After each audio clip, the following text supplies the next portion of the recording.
Welcome to the story of Do-do-do-do. Hamilton Howard Albert Fish, Also known as the Vampire of Manchester The Boogeyman, also known as Gray Man. and Child Eater. and Cannibal. He was born May 19th, 1870. His father was 75 years old and his mom was 32. So, how many years apart were they? 43 years apart. 43 years apart. Disturbing. It's not that much.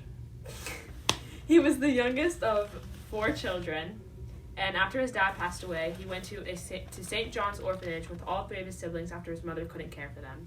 He got abused here and enjoyed the pain, turning him into the monster he became. When he was 10, he got out of the orphanage with his mom, but the abuse at this point had affected him to the point of no return. When he was 12, he met a boy who introduced him to urolagnia and coprophagia. What does that even mean? Eating human flesh and drinking urine. That's gross. That is gross. That's really gross. He became fascinated with younger boys and would watch them on the weekends in dressing rooms and bathing rooms, which is a clear evidence of mental illness. He moved to New York when he was 20, working as a prostitute, and that's when he started raping people. His mother arranged a marriage for him to someone 9 years younger, and they had 6 kids together.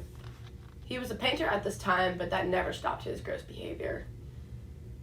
Later on in the marriage, the wife left Albert for a lover, and when the lover wasn't successful for her, she came back with the lover, asked Albert to live in the house with them, and Albert told his wife that she needed to leave the lover. But she could stay. But she could stay, but she had to leave the lover behind. And she didn't like that, so she actually hid the lover in the attic and would periodically bring him up food. And Albert caught her, and he told them to both get out, and they never saw them again. During his time in New York, a male lover took him to a wax museum, and this is when he became obsessed with sexual mutilation. In Wilmington, Delaware in 1910, he committed his first mutilation with an old relationship, Thomas Keaton, and this was like his first main hardcore, like... Killing? Yeah. And Keaton was mentally disabled. So Fish took the boy to an old farmhouse and tortured him for 2 whole weeks. Keaton was tied up, and Fish cut his genitalia off, and Fish said, quote, "I shall never forget his scream or the look he gave me," which is definitely disturbing to say the least. Yeah. He cut it in half to add that. Yeah. The weather was so hot he couldn't commit the murder because he was afraid of the meat or his body would spoil because he wanted to eat it. So he poured peroxide over the wound, put Vaseline on it, placed a rag over the wound, handed Keaton a $10 bill, kissed him goodbye, and he ran. He basically just left him there to die. He gave him a $10 bill, though, so... I'd say it's worth it. After drama with his wife, she left him for someone else. He began self-harm and having hallucinations. He hit himself with a wooden paddle, studded with nails, and enjoyed the pain. This contributed to his cannibalism. He also stuck nails and needles in his hips. The murder he got convicted for, which is Grace Budd in 1928. He answered an ad of work for 18-year-old Edward Budd, which is Grace's older brother, which is the son in the situation. He showed himself as an old guy that needed help around the house, and he went with a fake identity named Frank Howard. He pretended to be a farmer, and he was willing to pay $15 a week for Ed to help him out around the house. When he met the family, he planned to kill Edward, but the plans changed to Grace. Albert then convinced the family to allow him to take Grace to his so-called niece's birthday party because they liked Albert. This was on June 3rd of 1928. Could you imagine your parents letting you go somewhere with like a random stranger? I know. I don't know why they trusted him. They barely knew Especially him. the boogeyman. An old, creepy old man. He was really old, so I don't know why. But it's also said that Albert went to their house and took them food and stuff, and Grace sat on his lap and gave him a kiss, and that's when he became fascinated with her. Yeah. So Albert took her to an abandoned house. It's called the Wisteria Cottage at 359 Mountain Road in East Irvington, New York. When they got to the house, he told her to stay outside, and she picked wildflowers. That's when he went inside and stripped all of his clothes off, and he hid in the closet when he called her in the house. And when she saw him, she started crying. He began to strip her as she yelled that she would tell her mom, and she kicked and fought back. So at least she was fighting back and wasn't just taking it from him. Wasn't enough. She tried. He choked her to death and cut her to pieces. He took the meat and cooked and ate it. It took 9 days to eat the entire body, but he did not sexually assault her.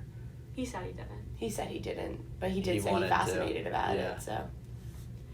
The house that it actually took place at is now torn down, but I think it has history of being, like, sold in and out of people, but it's now torn down. He wrote a detailed letter of the crime and sent it to the family. This letter was actually brutally honest, and he kind of gave background information on why he chose to do what he did, and Yeah. gave this whole thing about how selling children to meat shops is a lot of money and people under the age of 12. Yeah, during a famine in China, you could go to any shop and ask for steak, and part of a naked boy or girl would be brought out, and they'd cut whatever you want from it. So he gave the family this big history of how he even, like, thought of doing any of this stuff. Could you imagine, like, being a parent and reading that and then being like, okay, this is what he did to my daughter? No, and you had no idea, too, because especially since they trusted him with Yeah. everything, and he just kind of took her and killed her. So he gave a whole big history of how he even, like, got to where he was now, and even admitted to another murder in the exact letter, saying that he killed an 11-year-old boy. And then he gives, like, a detailed description of how the murder even happened. In the letter, he greatly talked about how delicious she tasted and what he did to eat her. Like, he cooked her in an oven and said that she tasted delicious, and did say he didn't sexually, like, molest her, but did talk about how fascinating she was.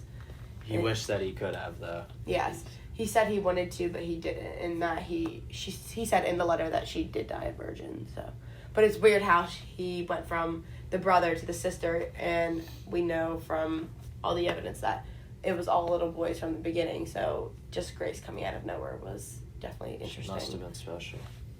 How much of a horrible person do you have to be to, like, write a letter to the mother of this person that you murdered? Like, what was going through his She was head? probably, like, sitting at the table, like, reading that letter, Well, having no no, idea. she couldn't read. Yeah, she her gave husband it. read it for her. No, I'm pretty sure she gave it to her Oh. son or her husband, one of them. And they read it to her. Yeah. She couldn't read it. Oh, my God. Then imagine, like, that being addressed to her. Dear And- Miss Bud. was And had no his clue. trust. And What had no any of clue it what it was was. going to be. Imagine being the brother, like, if it was the brother who read it, and he just, like, found out that his sister was, like, But murdered. then you would think the brother would be guilty, like, feel guilty because he was the Yeah. one who even got Albert to the house. Or True, even but was connected with him. Going by that other identity, too, though. So True. they had no idea at the time that it was Albert and that he did what he did, but nobody really knew who he was either. Yeah. He had raped 1,000 people previously, so it's just... Was it in the letter? Did he say that he wanted to kill Edward first? I think he talked about how Edward was, like, the way he got to him, but I don't think he ever actually stated that Because it Edward said was in the letter. originally. It says in the That he letter, wanted like, quote, Grace sat on my lap and kissed me. I made up my mind to eat her. Yeah, because that's when he... So it wasn't that's- until they met that he made up his mind to eat her. But he doesn't actually say that Edward was his first plan, but it says somewhere else in different articles. Yeah, Yeah, like that we he said claimed. previously, that was just the turning point for him. That went from Edward to Grace. It's definitely mind-blowing Yeah. that he switched targets just out of nowhere. Because of this crazy detailed letter that he wrote to the family, it was actually the reason why they were able to convict him of Grace's murder. There was a emblem on the corner of the letter that read NYPCBA, and this stood for New York Private Chauffeur Benevolent Association. So, an employee of the Chauffeur Association lived in this apartment boarding house, and Albert was the next person to live there after this employee. So, when this employee moved out, he left behind a couple of the envelopes from the association. So when Albert was the next tenant, he used those same envelopes to write this letter, even though he didn't work for the company, and that's how the police connected him to everything and, like, knew where he was at. So the police waited for him at the apartment, and when Albert came home from doing whatever, they were there waiting for him. Just imagine being the other tenant having no idea what's going on and just the police coming to your new home and they're like, we need to talk about your old tenancy, and you're like, what the heck is going on? And they ask about your chauffeur business and the letters you left behind. having they no bring up idea. everything that they're trying to commit them on. Exactly. So And you're you're just like, oh my "What?" gosh. And you're like, who's this? He did what? It's just crazy stuff.